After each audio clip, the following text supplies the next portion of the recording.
ഇപ്പോൾ കേരള സ്റ്റോറിയെക്കുറിച്ച് ഞാൻ നേരത്തെ സൂചിപ്പിച്ചു. തീർച്ചയായും ആ ചോദ്യം താങ്കൾക്ക് തിരഞ്ഞെടുപ്പുപരമായിട്ട് തിരിച്ചടി ഉണ്ടാകുമോ എന്ന് ഞാൻ ഭയക്കുന്നുണ്ട്. എങ്കിലും ഞാൻ ആ ചോദ്യം ചോദിക്കുകയാണ്. ഇടുക്കി രൂപത പോലെ ഈ കേരള സ്റ്റോറി പ്രദർശിപ്പിക്കേണ്ട തീരുമാനമെടുക്കുന്ന ഒരു സഭ എന്ത് സന്ദേശമാണ് കേരളത്തിൽ നൽകുന്നത്? അല്ല അരുണെ, ഞാൻ പറഞ്ഞല്ലോ, ഈ അതുപോലുള്ള വിഷയങ്ങളെ സംബന്ധിച്ച് ഞാൻ CPM-ന്റെ ഔദ്യോഗിക സ്ഥാനാർത്ഥി, പാർട്ടിയുടെ സംസ്ഥാന ജനറൽ സെക്രട്ടറി ഗോവിന്ദൻ മാഷ് ഈ വിഷയത്തെ സംബന്ധിച്ചിട്ടുള്ള പാർട്ടിയുടെ അഭിപ്രായം പറഞ്ഞിട്ടുണ്ട്. അതിനപ്പുറത്ത് എനിക്കതിനെക്കുറിച്ച് ഇപ്പോൾ ഒരു അഭിപ്രായമില്ല. ഓക്കെ, ഈ പൗരത്വ നിയമ ഭേദഗതി അടക്കമുള്ള വിഷയങ്ങൾ ചർച്ച ചെയ്യപ്പെടുന്നുണ്ട്. ദേശീയ രാഷ്ട്രീയത്തിൽ ന്യൂനപക്ഷ വിഷയങ്ങൾ ചർച്ച ചെയ്യപ്പെടുന്നുണ്ട്. മണിപ്പൂരിൽ പോകാത്ത പ്രധാനമന്ത്രിയെക്കുറിച്ച് നമ്മൾ സംസാരിക്കുന്നുണ്ട്. പക്ഷേ അപ്പോഴും സഭയിൽ ഒരു വിഭാഗത്തിൻ്റെ വിശ്വാസം നേടാൻ മോദി സോഷ്യൽ എഞ്ചിനീയറിങ്ങിന് കഴിയുന്നുണ്ട് പല ഘട്ടങ്ങളിലും. അതുകൊണ്ടാണ് ഇന്നലെ ഞാൻ NDAയിലെ പല നേതാക്കളുമായിട്ട് സംസാരിക്കുമ്പോൾ അവർ വലിയ ആത്മവിശ്വാസം ഇടുക്കിയിലടക്കം രേഖപ്പെടുത്തുന്നുണ്ട്. കഴിഞ്ഞ തവണ കിട്ടിയതിനേക്കാൾ വലിയൊരു ഒഴുക്ക് NDAയിലേക്ക് ഉണ്ടാകുമെന്നാണ് പറയുന്നത്. ഞാനത് വിശ്വസിക്കത്തില്ല. കാരണം എന്താണെന്ന് വെച്ചാൽ അതിനകത്ത് ക്രിസ്ത്യാനിയെന്നോ ഇസ്ലാമെന്നോ ഹിന്ദുവെന്നോ മുസ്ലിമെന്നോ ആരൊന്നുമില്ല. എല്ലാ മനുഷ്യർക്കും വിവേകവും തിരിച്ചറിവും ഉണ്ട്. ഞാൻ ചോദിക്കട്ടെ, കോഴിക്കുഞ്ഞിനെ കുറുക്കൻ്റെ കയ്യിൽ ആരെങ്കിലും ഏൽപ്പിക്കുമോ സൂക്ഷിക്കാൻ? അത് ആ ബോധ്യമൊക്കെ ഞങ്ങൾ കൃഷിക്കാർക്കും ഇടുക്കിക്കാർക്കും കൃത്യമായിട്ടുണ്ട്. അതുകൊണ്ട് നിങ്ങൾ ഈ പറയുന്ന ഒരു തരത്തിലുള്ള സംവിധാനവും NDAക്ക് ഇവിടെ ഉണ്ടാകില്ല. നിങ്ങൾ ഈ ഉദ്ദേശിക്കുന്ന ഒരു സ്ഥലത്തും ഉണ്ടാവില്ല. Okay, that's good. അതാണ് ജോയ്സ് ജോർജ് ഇടുക്കിയിലെ വോട്ടർമാർക്ക് കൊടുക്കുന്ന മറുപടി എന്ന് പറയുന്നത്. നമുക്ക് പൊറോട്ടയുടെ ഒരു കഥയിലേക്ക് കൂടി ഒന്ന് പോയാലോ? പൊറോട്ട കഴിച്ചിട്ടാണ് ഇറങ്ങിയെന്ന് പറഞ്ഞു അല്ലേ?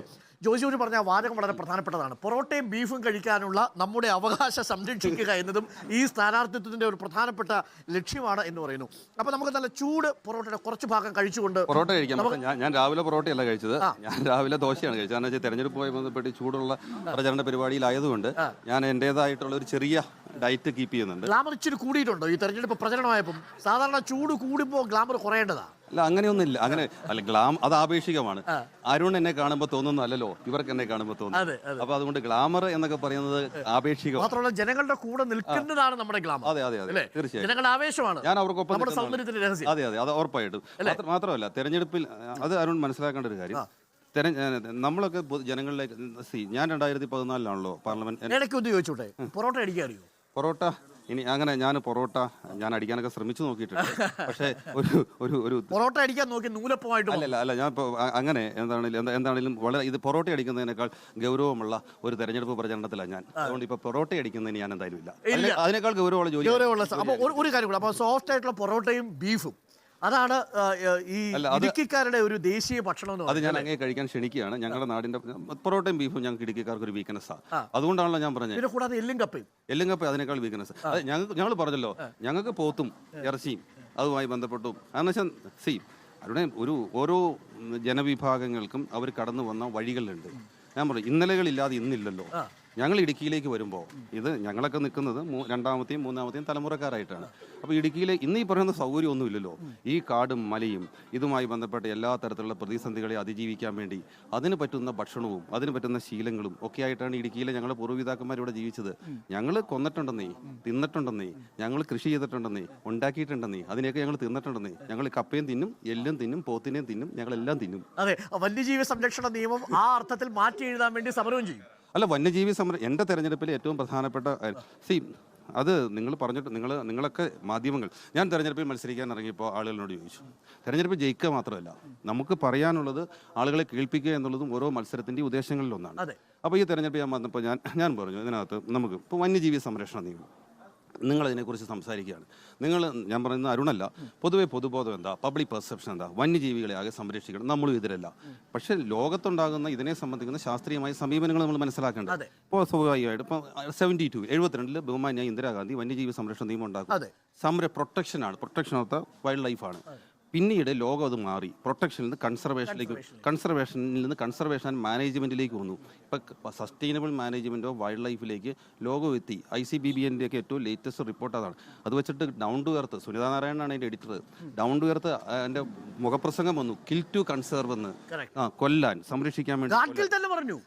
കാർഗിൽ ഓസ്ട്രേലിയയിൽ നിങ്ങൾ കങ്കാരുക്കളെ കൊല്ലുന്നു, നിങ്ങൾ മാനുകളെ കൊല്ലുന്നു, US തന്നെ നിങ്ങൾ വന്യമൃഗങ്ങളെ. എനിക്ക് അതിനകത്തൊക്കെ ഒരു ഞാൻ കഴിഞ്ഞ 2019 മുതൽ 25-4 ഈ കഴിഞ്ഞ പാർലമെന്റിൽ ഉണ്ടായിരുന്നെങ്കിൽ ഞാൻ ഉന്നയിക്കുമായിരുന്നൊരു കാര്യമുണ്ട്. അതായത് വൈൽഡ് ലൈഫ് പ്രൊട്ടക്ഷൻ ആക്ടിനകത്ത് ഭേദഗതി കൊണ്ടുവന്നപ്പോൾ അതിൻ്റെ പ്രിയാമ്പിളിനകത്ത് പ്രൊട്ടക്ഷൻ എന്നുള്ളത് മാറ്റി, protection management, conservation and management എന്ന് പക്ഷേ അതിൻ്റെ താഴേക്ക് ഞാൻ ഈ പറഞ്ഞ തരത്തിലുള്ള ശാസ്ത്രീയ സമീപനം ചേരുന്ന ഒരു പ്രൊവിഷൻ ഉണ്ടായിരുന്നില്ല. ഞാൻ പാർലമെന്റിൽ ഉണ്ടായിരുന്നെങ്കിൽ പറഞ്ഞാൽ നിങ്ങൾ ഈ വൈൽഡ് ലൈഫ് പ്രൊട്ടക്ഷൻ ആക്ടിന് പ്രിയാമ്പിൾ മാറ്റുകയാണ് എന്ന് പറഞ്ഞാൽ നിങ്ങൾ അതിനെ സംബന്ധിച്ചുള്ള നിങ്ങളുടെ സങ്കല്പം അല്ലെങ്കിൽ ഇതിൻ്റെ എന്താണ് അതിൻ്റെ പ്രധാനപ്പെട്ട പ്രിയാമ്പിൾ അനുസരിച്ചിട്ട് ഉദ്ദേശം നിങ്ങൾ തീരുമാനിക്കുകയാണ്. അപ്പോൾ കൺസർവേഷൻ ആൻഡ് മാനേജ്മെന്റിലേക്കാണ് പോകുന്നതെങ്കിൽ അതിന് ഉപോത്ബലകമായിട്ടുള്ള നിയമങ്ങൾ അത് ഉണ്ടാവണം. അപ്പോൾ സെക്ഷൻ 11 ഒക്കെ അതിനനുസരിച്ചിട്ട് ലോകത്താകമാനം സ്വീകരിക്കുന്ന ശാസ്ത്രീയ സമീപനത്തിന്റെ അടിസ്ഥാനം നിങ്ങൾ ഭേദഗതി ചെയ്യണം എന്ന് പറഞ്ഞാനേ അങ്ങനെ ആരും പറഞ്ഞില്ല എന്നുള്ള നിരാശ. ഡീൻ കുര്യാക്കോസ് അടക്കമുള്ളവർ ഇത്തരം കാര്യങ്ങളിൽ പാർലമെന്റിൽ വേണ്ടത്ര രീതിയിൽ പ്രതികരിച്ചിട്ടില്ല എന്നതാണ് താങ്കളുടെ ആരോപണം. വ്യക്തിപരമല്ല, പാർലമെന്റിൽ 543 എംപിമാരുണ്ട്. ഒരു എംപിയും ഇക്കാര്യത്തിൽ കർഷകർക്ക് അനുകൂലമായി അവിടെ അല്ല എന്തെങ്കിലുമൊക്കെ പറഞ്ഞിട്ടുണ്ടാവും. പക്ഷെ കൃത്യമായി ശാസ്ത്രീയമായ ഒരു പഠനത്തിന്റെ അടിസ്ഥാനത്തിൽ ഒരാശയ പരിസര രൂപീകരണത്തിന് ഉതകും തരത്തിൽ ആ വിഷയത്തെ ഞാനൊരു സാങ്കല്പിച്ചു. താങ്കൾ ഇങ്ങനെയൊക്കെ പറഞ്ഞാൽ പോലും വന്യജീവി നിയമത്തിൽ മാറ്റം വരുത്താൻ കേന്ദ്ര സർക്കാർ തയ്യാറല്ലെങ്കിൽ താങ്കൾ എന്ത് ചെയ്യും? അല്ല, ഞാൻ അതിനകത്ത് ഒന്ന് വന്യജീവി സംരക്ഷണ നിയമത്തിനകത്ത് കേന്ദ്ര ഗവൺമെന്റ് മാറ്റം വരുത്തിയേ പറ്റൂ. കാരണം അത് ഇടുക്കിയിലെ കൃഷിക്കാരുടെയോ പശ്ചിമഘട്ടത്തിന്റെ മലയോര മേഖലയിൽ ജനങ്ങൾ നേരിടുന്ന പ്രതിസന്ധിയോ മാത്രമല്ലല്ലോ. ഇത് ഞാൻ ഈ വിഷയം പാർലമെന്റിൽ ഉന്നയിക്കുമ്പോൾ എം പി ആയിരുന്ന സമയത്ത് എനിക്ക് ഏറ്റവും കൂടുതൽ പിന്തുണ തന്നിരുന്നത് നോർത്ത് ഈസ്റ്റിൽ നിന്ന് വരുന്ന എം പിമാരാണ്, മഹാരാഷ്ട്രയിൽ നിന്ന്. കാരണം കേരളത്തിൽ ആളുകളെ കൊല്ലുന്നതിനേക്കാൾ കൂടുതൽ ആളുകളെ കൊല്ലുന്നത് കർണാടകത്തിലാണ്. അപ്പോൾ കർണാടകത്തിൽ നിന്നുള്ള എം പിമാർ, അന്ന് നോർത്ത് ഈസ്റ്റിൽ നിന്നുള്ള എം പിമാർ, ഈവൻ നമ്മൾ വലിയ വനമില്ല എന്ന് പ്രതീക്ഷിക്കുന്ന പ്രദേശങ്ങളിൽ നിന്നൊക്കെയുള്ള ആളുകൾ. ഞാൻ സമയക്കുറവുകൊണ്ട് എനിക്കറിയില്ല, അരുൺ കേട്ടിട്ടുണ്ടോന്ന് എനിക്കറിയില്ല. ഇവിടെ നമ്മുടെ നാട്ടിൽ ശരിക്കും പറഞ്ഞു കഴിഞ്ഞാൽ ടൈഗർ വിഡോസ് ഉള്ള രാജ്യമാണ് നമ്മുടെ ഇത്. അതായത് സുന്ദർബാൻസിലൊക്കെ അങ്ങനെ ഒന്ന് നിങ്ങൾ അതൊരു വർഷം 100-110 പേരാണ് ഉണ്ടാകുന്നത്. അപ്പൊ ഇത് നമ്മുടെ രാജ്യത്താകമാനുള്ളൊരു പ്രതിസന്ധിയാണ്. പക്ഷേ ഈ വിഷയം ശാസ്ത്രീയമായി പഠിച്ച് അവതരിപ്പിക്കുക മാത്രമല്ല, വേണ്ടി വന്നാൽ ഒരു സമരത്തിനും താങ്കൾ തയ്യാറാണ്. സമരത്തിന് തയ്യാറാണ്. സമരം മാത്രമല്ല, അതിനകത്തൊരു ആശയ പരിസര രൂപീകരണത്തിന് ഉതകുന്ന എല്ലാ മാർഗവും നമ്മൾ സ്വീകരിക്കും. അതിനകത്ത് ഇപ്പം ഗാഡ്ഗിൽ റിപ്പോർട്ട് വെറുതെ അല്ലല്ലോ കേന്ദ്ര ഗവൺമെന്റ് വേണ്ടാന്ന് വെച്ചത്. നമ്മൾ ഇവിടുന്ന് ചെന്നപ്പോൾ എന്താ ചെയ്തത്? ഞാൻ 2014 പാർലമെന്റ് ഇലക്ഷൻ കഴിഞ്ഞ് ചെല്ലുമ്പോൾ അത് വെസ്റ്റേൺ ഗട്ട്സ് എന്ന് പറഞ്ഞാൽ അങ്ങ് ഗുജറാത്ത് മുതൽ ഇവിടെ വരെയുള്ള ഇതുമായി ബന്ധപ്പെട്ട മുഴുവൻ എം പിമാരെയും കണ്ടു. അവരിതിന്റെ കാര്യം പലർക്കും അതിനെക്കുറിച്ച് അറിയില്ലായിരുന്നു. ശരത് പവാർ, ബഹുമാനായ ശരത് പവാർ, അതിനുശേഷം ഇതുമായി ബന്ധപ്പെട്ട് നമ്മൾ വിളിച്ചൊരു മീറ്റിംഗിൽ അദ്ദേഹം നേരിട്ട് പങ്കെടുത്തു.